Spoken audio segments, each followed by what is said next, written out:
m'amène à dire que la forme sur laquelle moi je vais insister, c'est surtout la forme qui est classée groupe 2 dans la classification actuelle de l'hypertension pulmonaire. Ce groupe 2, il est aussi fréquent que celui qu'a présenté le professeur Dréril tout à l'heure, parlant des cardiopathies congénitales qui développent une HTP. On sait que les HTP sur cardiopathie gauche et aussi sur maladies pulmonaires sont les formes les plus fréquentes. Et cela ne nécessite pas de traitement spécifique. Et donc, généralement, sur le plan hémodynamique, c'est des hypertensions pulmonaires qui sont associées soit à une post-capillaire, soit à une forme combinée, pré-capillaire et post-capillaire, dans laquelle vous voyez, j'ai fait une définition légèrement différente de celle qu'a présentée le professeur Dréril tout à l'heure, parce qu'on propose actuellement de baisser un peu les seuils. Ce n'est pas totalement accepté, mais la tendance y est d'abaisser le seuil de définition vers 20 mm de mercure. Et pour le reste, c'est la même chose. Donc, pour une post-capillaire, c'est toujours la PAPO qui est élevée. Et quand les résistances dépassent 3 unités Wood, on peut parler d'une forme combinée. Alors justement, cette hypertension pulmonaire sur cardiopathie gauche trouve bien sûr son origine au niveau du cœur gauche, quelle que soit l'anomalie, qu'elle soit au niveau des ventricules, des valves ou au niveau de l'oreillette. Et le retentissement va se faire bien sûr vers la circulation pulmonaire et sur le cœur droit. Ce que j'ai envie de dire à travers ce petit rappel physiopathologique que vous connaissez tous, c'est que l'accent, on peut la mettre finalement sur l'élément qui rejoint ou qui fait le lit entre la circulation pulmonaire et le cœur gauche, c'est l'oreillette gauche. Justement, cette oreillette gauche, actuellement, bénéficie de pas mal d'avancées sur le plan écho pour bien l'étudier et voir est-ce qu'elle aide à différencier les situations difficiles ou borderline dans lesquelles on n'a pas pu trancher entre une hypertension pulmonaire strictement liée à l'atteinte du cœur gauche ou à une véritable hypertension artérielle pulmonaire qui accompagne une certaine anomalie au niveau du cœur gauche. Alors, je vais illustrer ça par un cas clinique que je tiens déjà à remercier mes collaborateurs, mes chers collaborateurs, les résidents du service qui ont contribué à la prise en charge de ce patient. En l'occurrence, Dr Ztati Mohamed, Dr Atihia Abdelkarim Belfqi Atman et Dr Safi Jihan. Tous ont contribué, chacun à sa manière, à ce cas. Je remercie donc à cette occasion. C'est une femme de 65 ans que je connais depuis pas mal d'années pour une histoire de diabète HTA, qui était venue me voir parce qu'on lui a diagnostiqué un BAV et elle était un peu réticente par rapport à ce qu'elle doit être appareillée ou pas. Donc l'exploration avait montré dans le temps qu'elle a un syndrome d'apnée du sommeil pour lequel elle a été appareillée.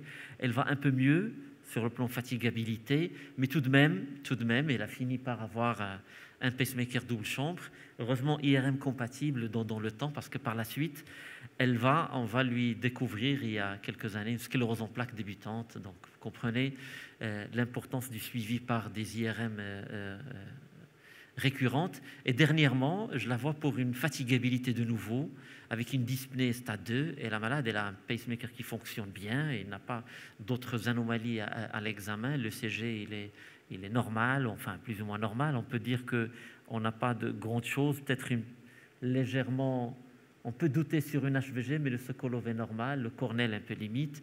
L'essentiel, c'est que quand lui faisons l'écho, on a une HVG borderline. On est à peu près à 11 dans les épaisseurs, une petite IM, une FE qui est conservée. Je n'arrive pas à activer facilement ça. Voilà. Je vous montre un peu rapidement les séquences de contractilité. Et on trouve une petite IT avec une Vmax qui est à peu près 3,35, 3,3 à peu près. Donc on est, disons, limite. On n'est pas dans la probabilité élevée, on est en probabilité intermédiaire qu'elle ait une hypertension pulmonaire. Les paramètres de la fonction diastolique, bon voilà, vous voyez un rapport E sur E' qui est à peu près de 13, donc là aussi, ça ne permet pas de trancher. On se pose la question, est-ce qu'on est simplement devant une insuffisance cardiaque à fraction d'éjection préservée, que je nommerai HFpEF le long de cet exposé, ou est-ce qu'elle fait de l'hypertension, d'une véritable hypertension artérielle pulmonaire, mais qui est pour l'instant, on va dire, masquée ou débutante et qu'on ne peut pas expliquer totalement par une insuffisance cardiaque. Donc généralement, c'est ça. Si c'était que la HFpEF, on n'a pas besoin d'exploration complémentaire. Et pour une véritable HTAP, il faut relayer, il faut bien sûr avoir ou développer un diagnostic de probabilité, essentiellement échographique, qui soit élevé pour aller plus loin vers un KT. Alors c'est ce que nous disent les recommandations. Dès que le patient est à probabilité intermédiaire ou élevée dans des centres d'expertise, il faut envoyer ces malades et faire les investigations qu'il faut. Et ceci, on va le faire essentiellement sur la base du flux de la Vmax de l'IT et de la présence ou non d'autres signes échographiques d'insuffisance cardiaque. Mais pour les patients qui ont d'emblée des facteurs de risque, comme sclérodermie ou que ceux qui ont une HIV, ceux qui ont une prise d'anorexigène, ou enfin les facteurs qui exposent généralement à l'hypertension pulmonaire, ceux-là, bien sûr, il faut aller directement vers le KT. By the way, il faut aussi penser à l'hypertension pulmonaire thromboembolique. Et donc, les recommandations nous demandent de faire une scintigraphie de ventilation-perfusion. Mon problème, c'est que en pratique, je ne sais pas, on recommande de faire ça avant le KT. Nous, on ne le fait pas. On le fait si on a vraiment une suspicion comme ça. On fait d'abord le KT, mais ça dépend. On peut discuter de ça tout à l'heure si vous voulez. Pour notre patiente, on est encore à ce stade-là, donc on a la Vmax qui est à 3,35. On cherche les autres signes évocatrices pour augmenter la probabilité d'avoir une HTAP. Et ces signes autres vont être des signes dérivés des ventricules, le rapport VD-VG, le comportement du septum interventriculaire, le flux le flux pulmonaire, donc en cherchant le temps d'accélération, le notching, enfin les signes que vous connaissez certainement bien, et puis la veine cave inférieure avec son collapsus et le diamètre de l'oreillette droite. Alors notre patiente, pratiquement tous ces signes-là, elle n'en a rien, une veine cave qui se collape bien. L'artère pulmonaire, elle a un temps d'accélération qui n'est pas court, il n'y a pas de notching, il n'y a pas de... Vous avez vu tout à l'heure le septum interventriculaire qui n'est pas aplati. Alors, on doit normalement continuer. Et justement, quand on veut continuer, aller vers ce qu'on appelle une échocardiographie avancée dans la prise en charge d'une hypertension pulmonaire, la littérature nous demande d'étudier d'autres paramètres, entre autres le strain de l'oreillette gauche. Alors, dans le temps, on n'avait pas encore acquis l'appareil qui fait ça, donc je ne peux pas vous fournir le strain de l'oreillette gauche de cette malade, mais il paraît que, je vais le dire après, c'est un paramètre très encourageant et qui aide beaucoup à différencier ces deux formes. Le strain de la paroi libre du ventricule droit, il souffre du fait que les cut-offs ne sont pas standardisés, ça dépend des machines, donc on n'a pas encore de données probantes pour se baser sur ça. Et puis, l'écho de stress ou l'échographie d'effort, il y a pas mal d'équipes qui proposent de faire ça et de voir est-ce que la pression pulmonaire va augmenter de façon brutale dès qu'on fait les premières charges, charge 1 ou charge 2. On n'a pas fait ça, on n'a pas vraiment d'expérience énorme pour pouvoir trancher sur un examen pareil. Donc, je vais vous dire ce qu'on a proposé après.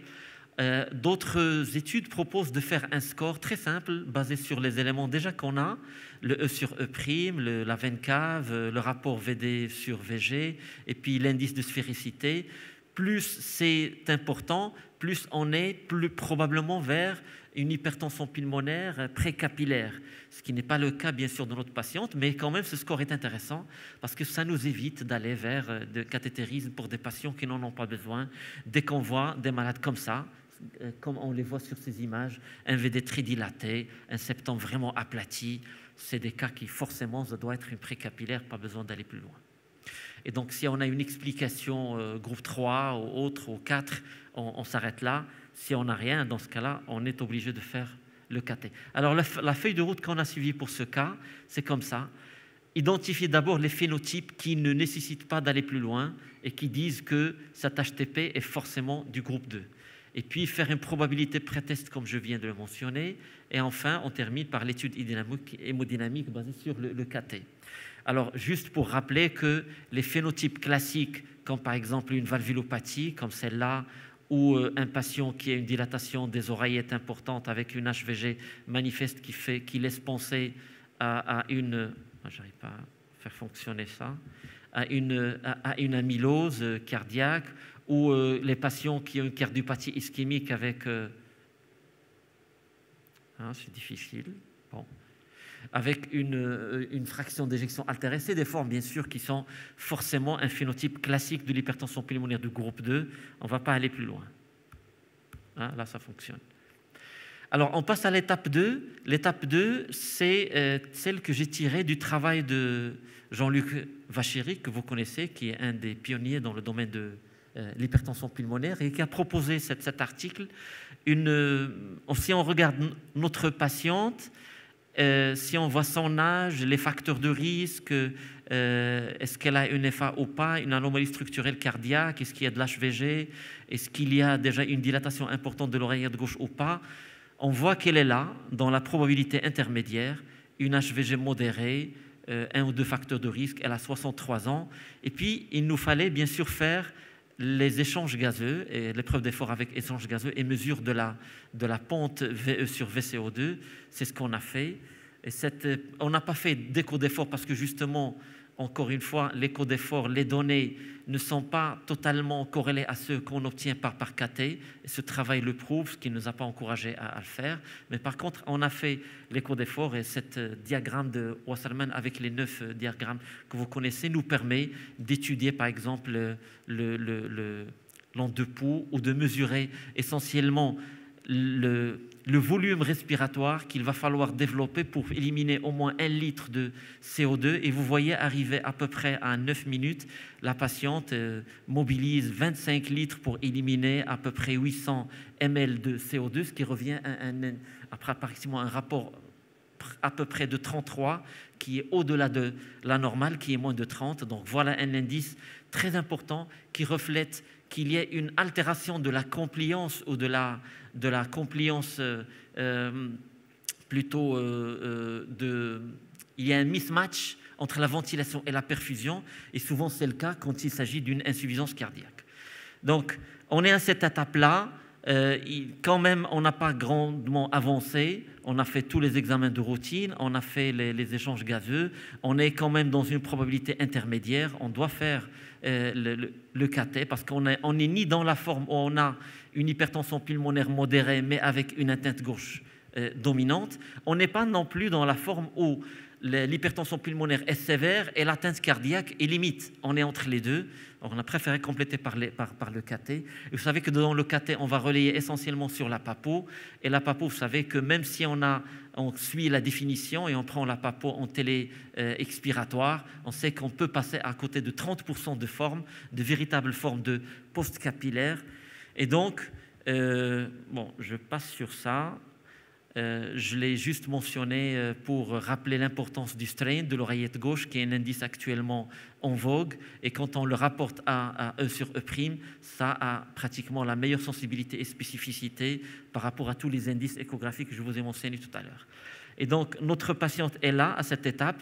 On lui a fait le KT, elle a une moyenne de 50, et la PAPO était à 15. Et on a fini par un test de remplissage, qui est aussi recommandé, à 500 ml de sérum salé. On voit la PAPO qui augmente rapidement. Et là, on a notre diagnostic avec les éléments qu'on a eu tout à l'heure. C'est véritablement une HFpEF et non pas une hypertension pulmonaire idiopathique. Donc, l'hypertension pulmonaire, c'est juste pour illustrer que c'est une complication fréquente des cardiopathies gauches et que généralement, c'est une HTAP qui est un HTP post-capillaire, mais les situations borderline entre une véritable hypertension pulmonaire, HTAP plutôt, et une hypertension pulmonaire liée à une HFpEF pose problème même dans la littérature. Vous avez vu qu'il y a beaucoup d'arbres décisionnels et d'essais pour pouvoir différencier ces deux cas avant d'arriver au KT. L'approche en 3 étapes méthodiques, comme je vous ai montré, nous a aidés. Et le recours actuellement au strain de l'oreillette gauche, aux épreuves de remplissage, même à l'étape de l'écho, et probablement, un jour, peut-être, on s'aidera aussi de l'écho d'effort, aide certainement à différencier les deux cas. Et je vous remercie. Merci beaucoup, Sim Mustafa. Très joli cas. En tout cas, moi j'ai beaucoup apprécié la discussion que tu as faite. magnifique, une discussion qui est tout à fait raisonnée. Alors, combien dans ta pratique de tous les jours, tu vois des cas pareils où tu as des difficultés à mettre l'hypertension pulmonaire sur le compte de la cardiopathie gauche ou plutôt précapillaire ou mixte? Oui, je te remercie beaucoup pour cette question. Je devrais normalement poser la question à l'assistance parce que j'ai voulu quand même avoir aussi leur feedback en pratique, est-ce qu'ils ont ces difficultés ou pas. Nous, pour être honnête, on les a surtout avec les pneumos. Quand ils nous envoient des malades pour une dyspnée inexpliquée, on répond à l'écho qu'on n'a pas grand-chose à leur donner. Et les pneumos, vous savez qu'ils commencent à s'intéresser au rapport qu'on donne, et notamment au rapport E sur E'. Ils le regardent et ils nous répondent comme ça, mais le E sur E' sur lequel vous vous êtes basé pour éliminer qu'il s'agit d'une hypertension pulmonaire est très discutable. Et nous, on a fait le FR au malade, elle est normale, donc le malade a quelque chose au niveau cardiaque, vous devez l'explorer encore davantage.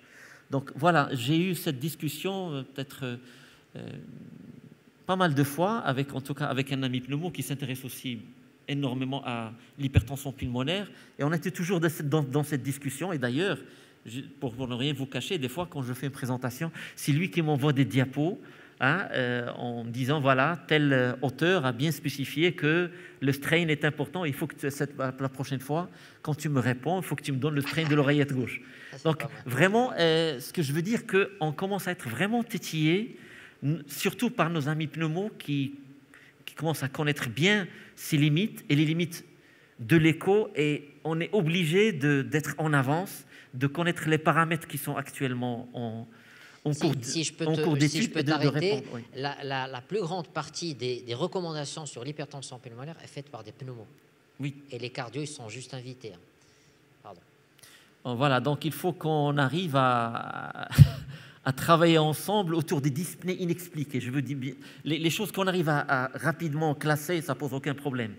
Maintenant, la fréquence, moi, peut-être que parce que l'effet de voilà, les cas qui posent problème, ils viennent rapidement vers telle ou telle personne.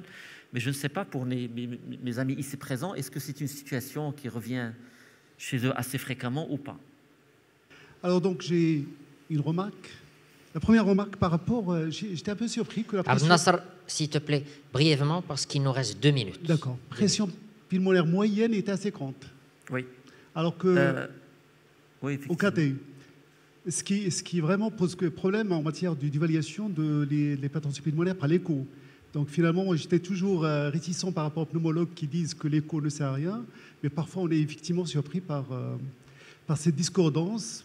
Un cas borderline, justement, qu'on n'arrive pas à trancher, et à l'écho, au KT, carrément ça confirme. Et que la pression capillaire soit 15, alors qu'un test de remplissage, ça donnait combien après le test de remplissage? Elle est montée à 25 après. À 25. Voilà, c'est un peu discordant. Alors, personnellement, si j'avais ce patient, je n'aurais pas fait le KT, parce que premièrement, j'avais une cardiopathie hypertensive, une patiente dyspnéique, qui est âgée, qui est hypertendue, tous les facteurs sont en faveur d'une dysfonction diastolique VG. J'aurais fait une BNP, tout simplement, ou NT-proBNP.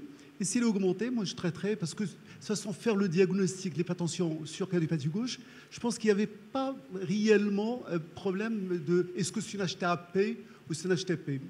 C'est-à-dire, ça c'est bien sur plan didactique. Le BNP, il peut être aussi élevé dans le cas d'une hypertension précapillaire. Mais ici, vu le contexte clinique, échographique, cardiopathie hypertensive, OG dilaté, tout ça, on est plus... C'est-à-dire le KT, quand même, ça fait un examen invasif pour dire juste à la fin que c'est une hypertension pulmonaire. C'est juste pour ce cas, mais forcément, il y a des cas réellement borderline où le KT peut trancher entre une HTAP, parce que là, le VG était quand même hypertrophié. Je suis pas contre, absolument pas contre ce que tu dis. Il ne faut pas non plus qu'on soit très restrictif par rapport aux indications de KT. D'ailleurs, c'est ce qu'on nous reproche. Nos amis pneumos, c'est qu'on est trop restrictif, on ne fait pas assez de KT. Il faut en faire. Je suis d'accord avec toi, j'aurais pu m'arrêter à l'examen, au test, par exemple, test respiratoire. C'était clairement une hypertension pulmonaire post-capillaire. Mais bon, quand on était là-dedans, et si on suit disons, l'arbre décisionnel que propose la littérature, je reste toujours borderline. Donc on s'est dit, pourquoi pas? Mais j'aurais pu proposer tout simplement à l'écho-cœur, un test de remplissage Et ça aurait réglé le problème, effectivement.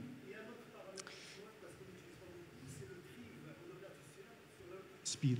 Alors, c'est un paramètre qui est négligé, je ne sais pas, bon, beaucoup de gens ne le connaissent pas, mais qui est un paramètre qui permet de dire est-ce qu'il y a une hypertension pulmonaire ou non. Donc, c'est un signe indirect, plus que 70 millisecondes. Moi, tous les cas de l'hypertension pulmonaire, j'avais un TRIV qui est allongé du VD. Donc, ça, je ne le vois pas sur la littérature. Alors, il y avait un papier qui est sorti il y a quelques années dans le JACE et qui a insisté sur ce paramètre, mais personne n'a rappelé ce paramètre. Et quand je le fais, moi, pratiquement, sur tous les patients, il est allongé, même quand tu n'as pas de signe indirect. En tout cas, la discussion du cas, elle était très intéressante, je trouve, et pour les jeunes et pour les moins jeunes qui nous écoutent, moi, je pense que c'est très, très intéressant. Moi, personnellement, je les vois assez régulièrement, surtout les infarctus. Je ne sais pas si tu as la même expérience, mais les infarctus qui ont des pressions pulmonaires extrêmement élevées, on les traite par des diurétiques, on les traite par des IEC, par de la dactone, etc., tout le reste. Et il se peut que ça passe même 6 mois, 1 an, plusieurs années, on tombe toujours sur des pressions qui sont élevées. Et on veut savoir, est-ce qu'on est dans le post-capillaire pur, est-ce qu'on est dans le mixte. Bref, en tout cas, je te remercie beaucoup pour ton cas.